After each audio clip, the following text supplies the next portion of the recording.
Welcome to the Deep Dive. Today, we are plunging into something that, well, I think affects pretty much everyone listening, our stolen focus. You know that feeling, right? That sense that you can't quite concentrate, that your attention's just fractured. We're going to unpack why that's happening and maybe more importantly, what we might be able to do about it.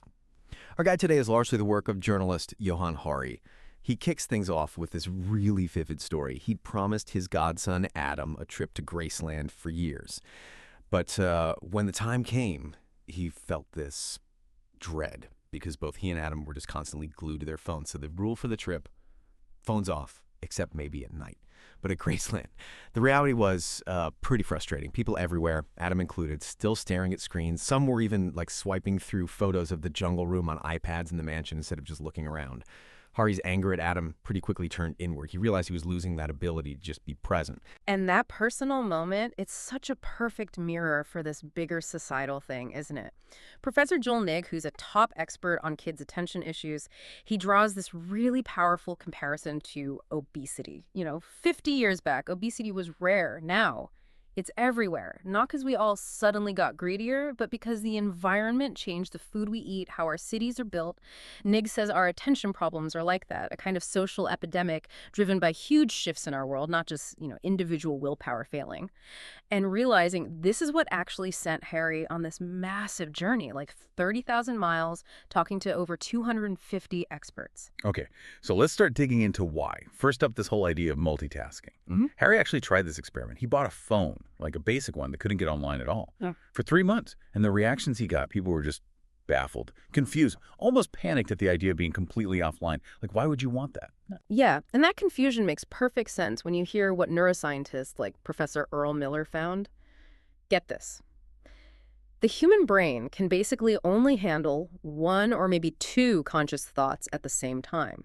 Multitasking. That's a word for computers, not us. When you think you're doing it, you're really just switching tasks really, really fast. And there's a huge cost. It's called the switch cost effect. It takes, on average, something like 23 minutes to get your full focus back after just one interruption. Think about that. Most office workers, they apparently never get a solid hour of uninterrupted work done. Plus, all that switching leads to what Miller calls a screw-up effect. Mistakes happen. You waste brain power just switching gears. 23 minutes. Wow. So checking your phone for a second isn't just a second. It's like half an hour of lost focus. That's huge. And this feeling that things are speeding up, it's real. This leads to what's called the Great Acceleration. There's research from a Danish scientist, Sune Lehmann. Oh, yeah. Lehman's work is fascinating. He looked at Twitter data. In 2013, a topic would stay in the top 50 most talked about for about 17 and a half hours. By 2016, that dropped to just under 12 hours. And it's not just Twitter. Same trend with Google searches, movie tickets, Reddit. But the real eye-opener was analyzing Google Books. Going back over 130 years, topics have just consistently cycled through faster and faster, decade after decade. It seems driven by the sheer volume and speed of information hitting us. So the cost of all this speed, we're losing depth, aren't we? We're being pulled to the surface, constantly skimming. And it's exhausting. Absolutely. And Lehman has this pretty stark prediction. He worries we'll end up with an upper class who are aware of this, who actively protect their focus, while the rest of society gets kind of swept along, living more and more inside their computers. It's why he made big changes himself. Ditched most social media, reads physical newspapers, more books. He found that real satisfaction often comes from things that are a bit challenging, not the easy dopamine hits. Which brings us right to the tech itself. Because a lot of this distraction, it's not accidental, is it? It's actually built in. Tristan Harris, who used to be an ethicist at Google, he uses this analogy of a magician. He says tech companies basically manipulate your focus by exploiting our mental blind spots, our weaknesses. They're kind of hacking us. Right, and he learned these techniques, believe it or not, at Stanford's Persuasive Technology Lab. The whole point was teaching designers how to change your behavior without you even knowing you were being changed. They use principles from behaviorism, like B.F. Skinner's work. Those likes, those hearts, they're immediate rewards designed to hook you, to build habits. It's a whole science. And Harris's big realization was just sobering. He said, it's not your fault you can't focus. It's by design. Your distraction is their fuel. I mean, think about this stat. The average American teen sends a text message every 6 minutes they're awake. It's this constant treadmill of continuous checking. And it all boils down to this fundamental conflict, this core contradiction, right? The longer you stare at your screen, the more money these companies make. Shoshana Zuboff calls it surveillance capitalism.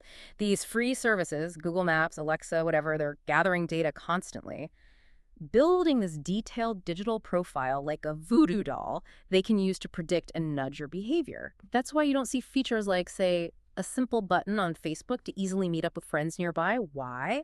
Because that would get you off the app. Less screen time means less revenue. And it can get darker, too. The algorithms themselves. They often prioritize stuff that makes us angry. Indignant disagreement. Yeah. Pew Research found that kind of content can literally double the likes and shares. So if it makes you mad, it keeps you engaged. It's building this habit of outrage. Exactly. There's this guy, Guillaume Chazlot, who used to work on the YouTube algorithm. He said it actively pushes outrageous, shocking, and extreme content because that maximizes watch time. He called YouTube a bad apple factory that was radicalizing people. He saw it happen in the Brazil election in 2018. Bolsonaro's supporters were literally chanting, "Facebook, Facebook," because the platforms had amplified his message so effectively. So yeah, while some people say, oh, just turn off your notifications and focus on personal responsibility, Tristan Harris has that great counter. You can try having self-control, but there are 1,000 engineers on the other side of the screen working against you. It's a structural fight. Okay, so if we're constantly being pulled away, how do we find our way back to that deeper focus? This is where the idea of flow states comes in. It's fascinating.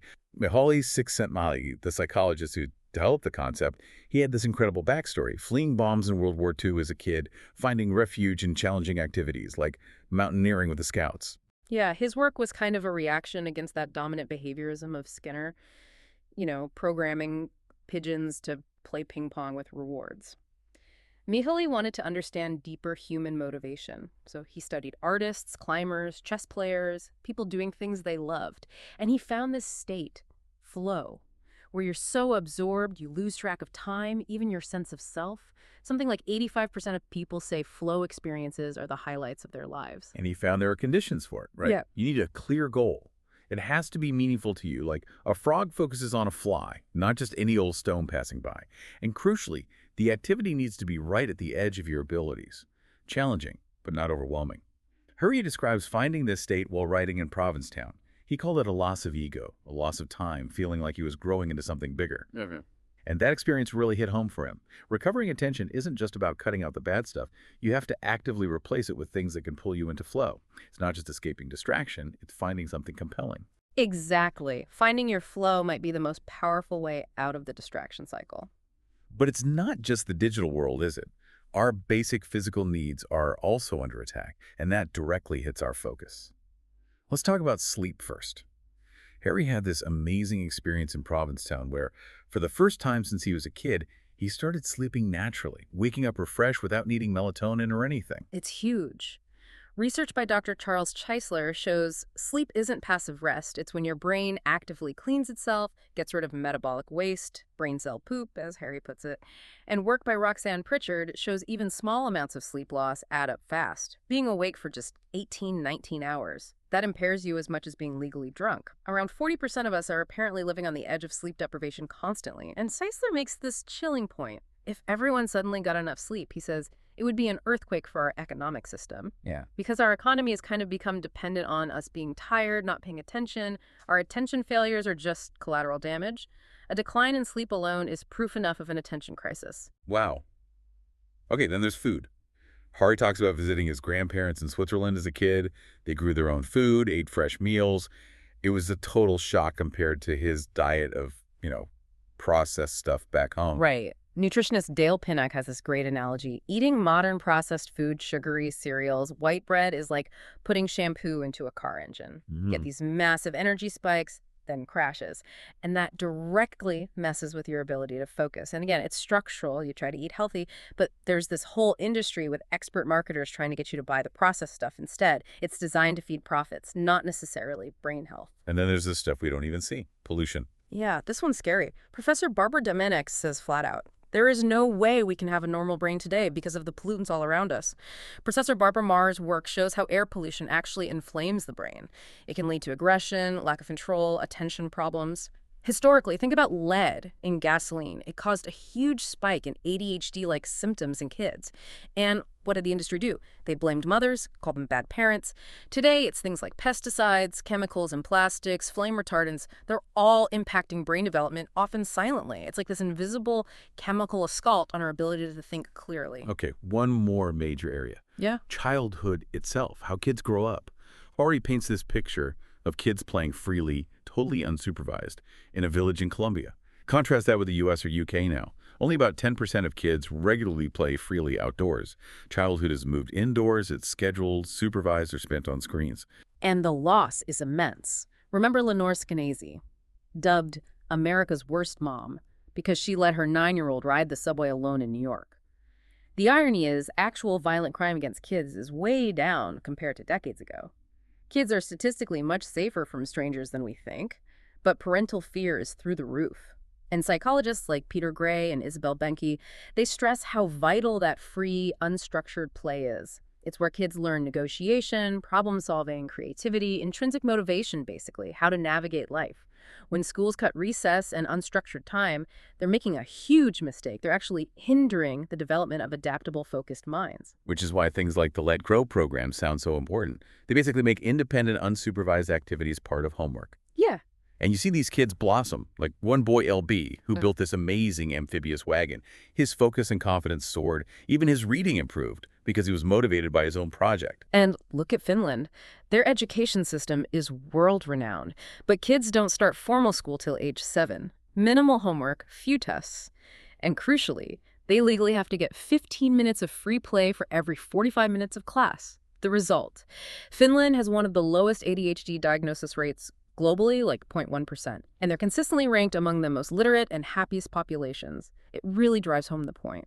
The problem isn't usually the kids, it's the environment we've created for them. So putting this all together, where do we find solutions? Hari tried a bunch of personal things. Locking his phone in a time safe, using apps like Freedom, taking long social media breaks, making sure he got walks, prioritizing sleep. But he also admits individual efforts, they often feel dwarfed by an environment full of things that wreck our focus. Yeah, the analogy he uses is powerful. Our attention is like a plant. It needs certain things to thrive. Play, flow, reading, meaning, mind-wandering, sleep, good food, safety. And it needs protection from the pests. Constant distraction, chronic stress, pollution. You need both defense and offense. And we shouldn't fall into political fatalism, thinking nothing can change. History shows us otherwise, right? Think about the feminist movement or the fight for the weekend. These seemed like massive, immovable forces back then. But ordinary people organized, they fought back, and they achieved huge shifts. Absolutely. This leads to the idea of an attention rebellion, a term from activist Ben Stewart. It's about raising consciousness, making people see this isn't just your problem, it's a societal one, driven by corporate interests. He suggests we need sight battles. Moments like Rosa Parks refusing to give up her seat, moments of drama that speed up the national conversation and force people to confront what's happening to our collective focus. We're not peasants begging King Zuckerberg for scraps. We have rights. So what could systemic change look like for tech? Well, simple things, technically. Turn off infinite scroll. Get rid of algorithms designed purely to maximize outrage and engagement. Redesign social media so it's more like a trampoline. It connects you, then bounces you back into your real life instead of being a vacuum sucking you in. But realistically, these things probably won't happen without government stepping in. Regulation is likely needed to change the fundamental business model, moving away from surveillance capitalism, where your attention is the product being sold, towards models where the tech companies' interests actually align with users' well-being. I mean, Facebook's own internal research apparently showed their platforms caused toxic outcomes, but executives reportedly just mocked it. That tells you they won't change unless forced to. And maybe the deepest cause, the root of it all, is this relentless pressure in our society for constant economic growth. That pressure makes industries dependent on keeping us sleep-deprived, consuming our attention 24/7. Perhaps we need to think bigger about moving towards a steady-state economy, one focused on genuine human well-being, time for family, nature, sleep, creativity. It's a big shift, but ignoring this attention crisis, it's like we're living through wildfires and deciding the best thing to do is turn off all the smoke alarms.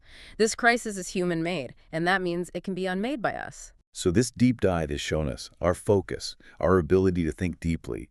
It really is under siege from some powerful forces.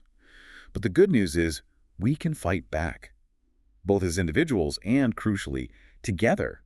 It's about making a conscious choice for depth, for connection, over constant distraction. And maybe the question to leave everyone with is this. Do we actually value attention and deep thinking? Do we want it for ourselves, for our kids? If the answer is yes, well, then we have to be willing to fight for it. What part of this really stood out to you? We genuinely want to know your thoughts, so please drop a comment below. If you found this conversation valuable, maybe give us a like, and definitely subscribe to the channel so you can join us for future deep dives into the ideas shaping our world.